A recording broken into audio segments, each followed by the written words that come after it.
નમસ્કાર ગુજરાતવાસીઓ, ફરી એક વખત આપ સર્વે મિત્રોનું હાર્દિક સ્વાગત છે આજના તાજા અને નવા હવામાન સમાચારના વિડીયોની અંદર। મિત્રો, આજે થઈ છે 1 ઓક્ટોબર અને વાર થયો છે બુધવાર। ખાસ ગુજરાતવાસીઓ જાણી લેજો કે ક્યાં પહોંચ્યું છે વર્ષ 2025નું પ્રથમ વાવાઝોડું। ગુજરાતના કયા કયા વિસ્તારની અંદર આગામી 3 કલાકની અંદર વાવાઝોડું કેવી રીતે મચાવશે તબાહી, સાથે સાથે ગુજરાતના દરિયાઈ કાંઠાના કયા બંદર ઉપર ભારેથી અતિ ભયંકર વીજળીના ભયંકર કડાકા ભડાકા તીવ્ર થંડરસ્ટોર્મ એક્ટિવિટીના ભાગરૂપે ગુજરાતમાં મેઘરાજા આજે કોપાયમાન થવાના છે। ગુજરાત આગામી 3 કલાક માટે થઈ જાય તૈયાર। ખાસ મિત્રો, બંગાળની ખાડીના દરિયામાં નવી વરસાદી સિસ્ટમ બની રહી છે। નવી સિસ્ટમ અત્યારે અપર એર સાયક્લોનિક સર્ક્યુલેશનના ભાગરૂપે અત્યારે ગુજરાત નજીક આવતી જોવા મળી છે। ગુજરાતમાં તોફાની ખૂંખાર અતિ ભયંકર સિસ્ટમની ઘાત જોવા મળી રહી છે। માછીમારોને દરિયો ન ખેડવા જવા માટે હવામાન વિભાગે સાવચેત રહેવા માટે અપીલ કરી છે। હાલ મિત્રો, દરિયાઈ કાંઠે અત્યારે 60 થી લઈને 70 કિલોમીટર પ્રતિ કલાકની ઝડપે તોફાની પવનો ફૂંકાઈ રહ્યા છે। ફરી ગુજરાતમાં ભયંકર આભ ફાટતું હોય તેવા દ્રશ્યો સામે આવશે। જળબંબાકાર જેવી પરિસ્થિતિનું નિર્માણ થશે। ઘોડાપૂર આવી શકે છે તેવું પણ અંબાલાલ પટેલ અને પરેશભાઈ ગોસ્વામીએ જણાવ્યું। ગુજરાત ઉપર સક્રિય બની રહેલી નવી વરસાદની આફત ગુજરાતમાં હસ્ત નક્ષત્ર કહીએ તો મિત્રો, હાલ આજે બપોરથી લઈને સાંજે અને સાંજથી લઈને રાત્રિના સમયગાળા દરમિયાન 100% ગેરંટી છે કે ગુજરાતના સૌરાષ્ટ્રના દરિયાઈ કાંઠાના ભાગોમાં મેઘ તાંડવ શરૂ થવા જઈ રહ્યું છે। દરિયાઈ કાંઠાના સંપૂર્ણ ક્ષેત્રની અંદર, જેમાં મિત્રો કચ્છથી લઈને સૌરાષ્ટ્રના તમામ જિલ્લાની અંદર આજે જળ હોનારત સર્જાશે। 10 થી લઈને 12 ઇંચ સુધીના વરસાદ, વાવાઝોડા જેવી પરિસ્થિતિનું ગુજરાતમાં નિર્માણ થતું જોવા મળી રહ્યું છે। અરબ સાગરના દરિયામાંથી તોફાની ખૂંખાર પવનો ગુજરાત નજીક આવી રહ્યા છે અને ગુજરાતમાં કાળા ડિબાંગ વાદળો વચ્ચે મેઘ તાંડવ શરૂ થવા જઈ રહ્યું છે। ગુજરાતમાં રીતસરનું હાઈ એલર્ટ જાહેર કરી દેવામાં આવ્યું છે। તેની સાથે સાથે અત્યારે બંગાળની ખાડીના દરિયામાં અત્યારે એક ભયંકર અતિ તોફાની મિની વાવાઝોડું સક્રિય બનતું જોવા મળી રહ્યું છે, જે અત્યારે મિત્રો તમે જોઈ શકો છો ગુજરાતમાં ત્રાટકેલી સૌપ્રથમ બંગાળની ખાડીવાળી વરસાદી સિસ્ટમ ગુજરાતના ઘણા બધા ભાગોને લો પ્રેશરના એરિયામાં અસર કરતી જોવા મળી છે। અને જ્યારે બંગાળની ખાડીમાં આ બીજું વાવાઝોડું બની રહ્યું છે ને આ વાવાઝોડું ગુજરાત નજીક આવતા ગુજરાતમાં તબાહી મચાવશે।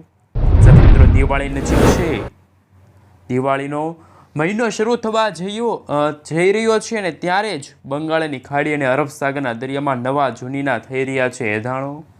આ સાથે મિત્રો, અત્યારે લો પ્રેશરવાળી વરસાદી સિસ્ટમ છે કે જે ડીપ ડિપ્રેશનની કેટેગરી સુધી મજબૂત બનશે અને અરબ સાગરના દરિયામાંથી આગળ વધી રહેલા ભયંકર પ્રેશરની ગતિવિધિ સાથે સક્રિય બનતા વેસ્ટર્ન ડિસ્ટર્બન્સના અસરના ભાગરૂપે ગુજરાતના કયા કયા ક્ષેત્રની અંદર આગામી કલાકો માટે શું નવી નક્કોર આગાહી અંબાલાલ પટેલ અને પરેશભાઈ ગોસ્વામીએ વ્યક્ત કરી છે। મિત્રો, આ વરસાદી સિસ્ટમનો ટ્રેક પણ તમે જોઈ શકો છો। બંગાળની ખાડીથી આ વરસાદી સિસ્ટમ આગળ વધીને ગુજરાતને અસર કરશે। આગામી 5 દિવસ સુધી તો ગુજરાતનું કેવું રહેશે હવામાન, કયા કયા વિસ્તારની અંદર અત્યારે ભારે તો અમુક ભાગોમાં અતિશય ભારે વરસાદની આગાહી છે। મિત્રો, તમે નવી સિસ્ટમ સક્રિય થતી જોઈ શકો છો અને આ વરસાદી સિસ્ટમનો ખતરો પણ ટોળાઈ રહ્યો છે ગુજરાત ઉપર। ગુજરાતમાં વિગતવાર માહિતી મેળવીએ તો હાલ મિત્રો તમે જોઈ શકો છો નકશા ઉપર જો નજર કરીએ તો કે બંગાળની ખાડીમાંથી સિસ્ટમ અત્યારે ઉત્તર પશ્ચિમ દિશા તરફ આગળ વધશે। તો ગુજરાતમાં જે મિત્રો ચોમાસાની વિદાય હતી એ અટકી જશે અને સૌપ્રથમ દિવાળી પહેલાં ગુજરાતમાં ઘણા બધા ભાગોમાં જળ હોનારત સર્જાશે। અનેક ગામડાઓ પાણીમાં ડૂબતા જોવા મળવાના છે।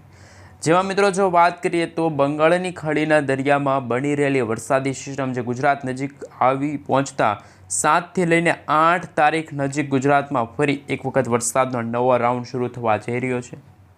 ધીમે ધીમે મિત્રો આ વરસાદી સિસ્ટમ ડિપ્રેશન અને ત્યાર પછી ડીપ ડિપ્રેશનની કેટેગરી સુધી મજબૂત થતા આગામી 3 થી 4 દિવસ તો ગુજરાત માટે અત્યંત ભારે સાબિત થવાના છે।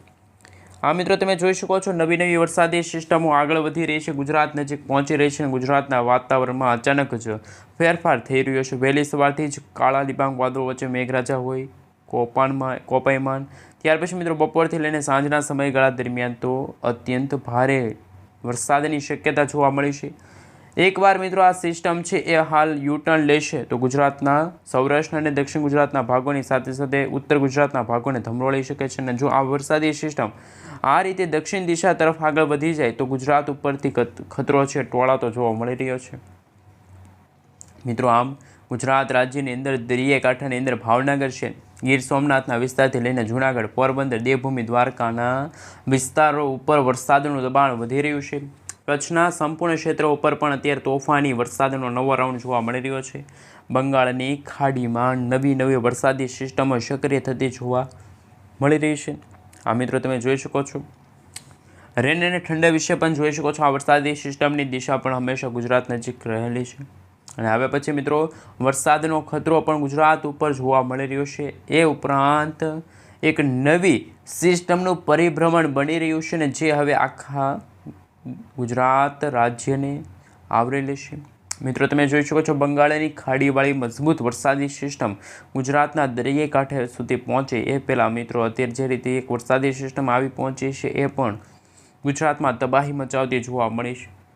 મિત્રો તમે જોઈ શકો છો આ સિસ્ટમના કાળા ડિબાંગ વાદળો ગુજરાતના સૌરાષ્ટ્રના દરિયાકાંઠાના ભાગોને ત્રાટકેલા જોવા મળી રહ્યા છે. તો અમુક ભાગોમાં 8 થી 10 ઇંચ, તો અમુક ભાગોમાં મિત્રો 15 થી લઈને 18 ઇંચ સુધીના વરસાદ પડશે તેવું પણ અંબાલાલ પટેલ અને પરેશભાઈ ગોસ્વામીએ પોતાની આગાહીમાં જણાવ્યું.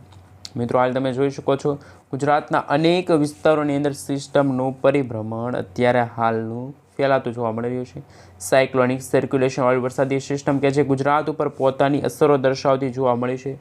જેમાં મિત્રો નજર કરીએ તો સાથે સાથે તમે જોઈ શકો છો ચોમાસું પણ હવે તેના છેલ્લા સમયમાં પહોંચી ગયું છે. વરસાદનો છેલ્લો રાઉન્ડ ગુજરાત રાજ્યની અંદર હવે ભૂક્કા બોલાવતો હોય તેવા દ્રશ્યો સામે આવશે. અત્યારે મિત્રો સિસ્ટમની તમે લાઈવ અપડેટ પણ જોઈ શકો છો. સેટેલાઇટ પિક્ચરના માધ્યમથી જાણીશું કઈ રીતની આ સિસ્ટમ ગુજરાતથી દૂર જતી રહી છે. આ વરસાદી સિસ્ટમ જો યુટર્ન લેશે તો મિત્રો તમે જોઈ શકો છો કચ્છ છે, પશ્ચિમી ગુજરાતના તમામ જિલ્લાઓની અંદર અત્યંત ભારેથી અતિભારે વરસાદને લઈને એલર્ટ પણ જાહેર કરી દેવામાં આવે.